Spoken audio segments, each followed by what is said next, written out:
Alors, on a largement parlé ici du marché de l'immobilier au sens large, qui semble connaître un tassement sur les transactions notamment. C'est ce que nous avait dit le patron de l'AFNAIM il y a ça quelques jours. Comment se porte le segment du haut de gamme? Est-ce qu'il est épargné ou pas? On en parle avec vous, Thibaut de Saint-Vincent, bonjour. Bonjour. Merci d'être là avec nous sur Boursorama, président de Barnes. Le marché immobilier de luxe, on dit qu'il ne connaît jamais la crise. On y est ou pas? Parce qu'il y a quand même la remontée des taux d'intérêt, il y a quand même le ralentissement économique, la guerre en Ukraine, l'inflation. Il y a toujours une résilience ou malgré tout, il y a quelques signes de craquement? Alors, il y a une résilience. On sent beaucoup d'événements un peu contradictoires dans un moment où les différents acteurs se posent beaucoup de questions. Le principe de valeur refuge de l'immobilier de prestige est plus que jamais réel, justement dans ces moments d'inquiétude. Donc, on constate dans les grandes villes un marché de plus en plus à double vitesse. Les biens, donc on le disait dans notre étude, une recherche de l'excellence. Donc les biens qu'on va appeler tip-top, sans défaut, totalement refaits avec des prestations de qualité, se vendent très rapidement, tandis que ceux qui ont un petit peu qui ont des défauts, qui sont à rénover, restent sur le marché. Donc un marché à double vitesse, et quand je dis très rapidement, c'est-à-dire qu'on a vraiment une reprise actuellement, un phénomène de vente flash, avec cette semaine 17 ventes flash à Paris, c'est-à-dire vente en moins de 48 heures, pour des biens de grande qualité. On a un exemple comme ça, un bien à côté du Trocadéro, avenue Malakoff, qui était à 15 000 € du mètre, un premier étage entièrement refait. Il y a 6 mois, le propriétaire décide de le mettre sur le marché. Très peu de visites, pas d'offres. Finalement, il le retire pour faire quelques finitions. Le bien est superbe, mais ça reste un premier étage. On l'a remis la semaine dernière sur le marché. On a eu 3 offres la même semaine. Il s'est vendu en 48 heures à 15 000 € du mètre. Le même bien. Donc on voit qu'on a, pour les biens de grande qualité à Paris, une forte demande, et je dirais qu'ils partent même plus vite et plus cher qu'il y a 6 mois. Par contre, pour les biens avec défaut, encore une fois, nuisance sonore, étage bas, manque de lumière, il y a des marges de négo. Voilà, alors on a un exemple dans le quartier du Trocadéro, proche Tour Eiffel, rue Fraissinet, un appartement rénové, 5e étage, qui part en 48 heures à 19 000 € du mètre, wow. Et un appartement rue Magdebourg, qui est sur le marché depuis 2 mois et qui ne part pas parce que c'est un 4e étage sur cour à rénover à 13 000 € du mètre. Donc vous avez effectivement aujourd'hui un vrai, et ce qui n'était pas le cas dans des périodes totalement euphoriques où les appartements à rénover partaient vite, aujourd'hui il y a une vraie différence. Alors pourquoi? Parce que les travaux commencent à constituer un vrai frein. Parce que ça prend du temps, il y a du retard, ça coûte plus cher. Aujourd'hui, on attend pour les cuisines, ils vous disent moins de 6 mois pour une cuisine neuve, c'est impossible. Donc vous avez effectivement des problèmes de délai, des problèmes d'approvisionnement.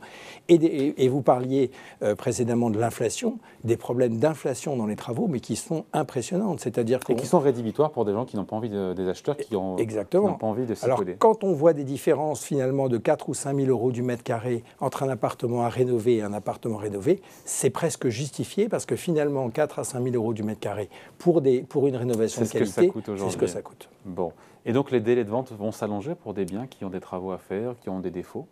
Alors les délais de vente s'allongent. Voilà, les délais de vente s'allongent pour ce type de biens et il y a effectivement une clientèle étrangère qui revient.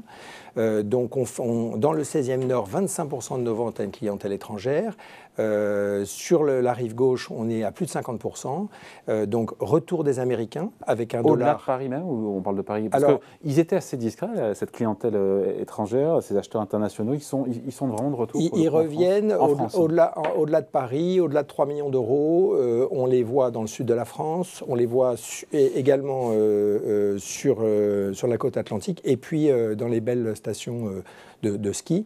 Ce qui est sûr, c'est qu'aujourd'hui, il y a un vrai retour de cette clientèle étrangère, notamment, alors ce qui est intéressant, américain, à cause du dollar qui retrouve des couleurs face à l'euro. Moyen-Orient. Donc Moyen-Orient, c'est intéressant aussi parce que finalement, ils s'enrichissent aussi très fortement en ce moment avec les prix du pétrole. Donc on les voit revenir comme à droite, à gauche, et on vient de faire une vente à 15 millions d'euros à une personne d'Arabie Saoudite. Et puis, très intéressant, les pays d'Europe de l'Est, proches Ukraine, et des Ukrainiens aussi, évidemment, puisqu'on a fait, aujourd'hui, on enregistre un peu plus de 30 transactions sur le réseau global de Barnes avec des Ukrainiens. Mais au-delà des Ukrainiens, ce sont des Polonais, ce sont tous les voisins de l'Ukraine qu'on voit inquiets par la situation et qui commencent à dire pourquoi pas faire un petit investissement. Donc là, c'est sur des plus petits prix. On est sur des biens compris entre 300 000 et 1 million d'euros. Mais on a des demandes assez importantes, que ce soit à Madrid, que ce soit à Paris, à Londres, de pays d'Europe de l'Est. Bon, et quand on a le patron de la FNAIM, je sais que ça n'a rien à voir, c'est le marché global qui nous dit attendre une baisse des transactions, des volumes de transactions de 15 à 20% sur cette année. Alors c'est possible quand il y aura une hausse des taux, mais aujourd'hui, pourquoi ça se précipite aussi comme ça? C'est parce qu'on a des acquéreurs qui vous disent « ma banque m'a dit, je vous bloque votre taux à 1,5 sous réserve que vous signiez une promesse de vente dans les 30 jours ». Donc on a aujourd'hui des clients qui anticipent effectivement cette hausse des taux. Donc on est dans une période un peu, vous voyez, étrange. On a des clients qui anticipent cette hausse des taux et qui disent il faut acheter rapidement. Et à côté de ça, on a quand même une inquiétude qu'on ressent parce que beaucoup de gens anticipent des problèmes à la rentrée et des problèmes importants d'un point de vue économique. Et du coup, ces gens-là se rétractent. Alors on a ce double phénomène qu'on n'a jamais vécu, moi, en 35 ans d'immobilier, où on a à la fois un peu d'euphorie avec des gens qui se précipitent et d'autres qui sont inquiets et qui se rétractent. Donc on a eu 5 rétractations, je vous disais, on a eu 17 ventes flash, et puis on a aussi eu 5 rétractations de gens qui, inquiets, se disent... Et pourquoi ils se rétractent, encore une fois? Parce qu'ils se disent peut-être je fais une folie d'acquérir en ce moment, de m'endetter, etc. Donc on a à la fois... on est dans une période aussi où il y a beaucoup... pour cette catégorie de clients fortunés UHNWI, on a beaucoup d'argent quand même. Donc effectivement, ils préfèrent quelque part préserver leur argent contre l'inflation en investissant dans des biens tip-top, ce qu'on appelle les trophy assets. Ou alors, en parallèle, on a une clientèle peut-être plus classe moyenne aisée, qui est plus inquiète et qui, elle, va préférer renoncer à une décision d'acquérir en ce moment parce qu'il y a un endettement important. On peut segmenter le marché immobilier de prestige. Comment vous segmentez? C'est de 1 à 2 millions d'euros, 2 à 3, 3 et plus, 3 et 5, oui, 5 alors, et plus. Pour voir quel segment... ce qui est vrai, ce qui est intéressant actuellement, c'est que le segment des biens au-dessus de 3 millions d'euros est extrêmement dynamique, justement parce que... Il n'est plus fait de français, ou ce sont les Français qui Alors, sont... il est mixte, il est français, mais il est aussi une clientèle d'entrepreneurs... il est étranger, mais aussi une clientèle d'entrepreneurs français. Moitié entre les deux. Oui, je dirais moitié-moitié. Au-delà de 3 millions d'euros, et on sent un vrai dynamisme. En dessous de 3 millions d'euros, c'est une autre clientèle. Alors, il reste une clientèle un peu de pied-à-terre étrangère, mais sinon, c'est une autre clientèle qui est plus inquiète. Ah, c'est celle qui est plus attentiste. Voilà, qui est plus inquiète, plus attentiste. De toute façon, on le sait, ce type de période d'incertitude peut effectivement créer des décalages et finalement des blocages sur les décisions.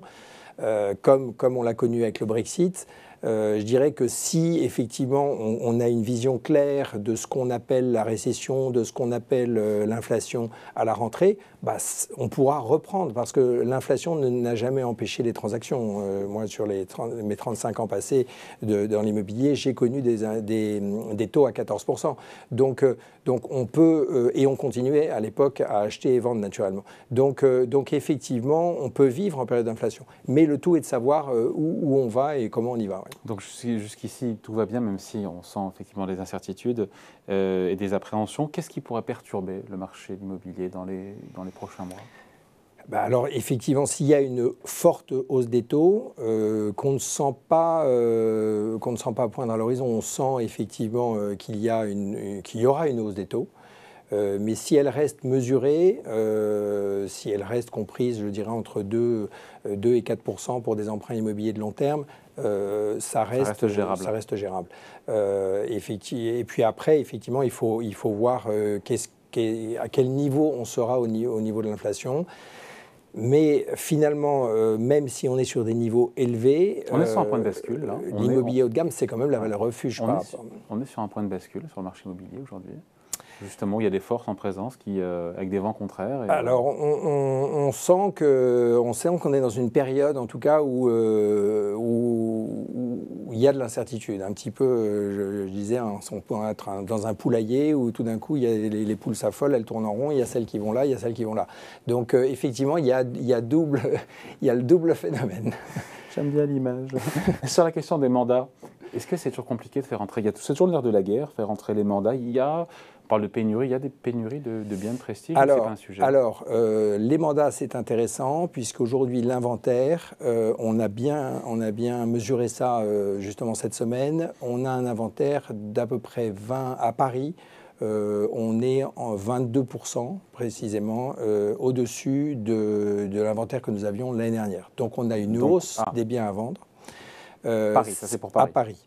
Certains biens restent plus longtemps sur le marché, notamment les biens à défaut. En province, les grandes villes comme Bordeaux, Toulouse, Lille suivent exactement le phénomène de Paris. Donc ça, c'est assez intéressant parce que ce n'était pas le cas autrefois. Mais maintenant, on voit qu'elles sont assez calées sur Paris, marché à double vitesse, etc., augmentation des stocks. En revanche, ce qui est intéressant, c'est tout ce qui est lieu de villégiature, la côte atlantique, la résidence secondaire, la côte atlantique, la côte d'Azur, les beaux lieux de villégiature en montagne, baissent très fort des stocks. De 50%, tous les biens de qualité et tous les biens rénovés sont partis.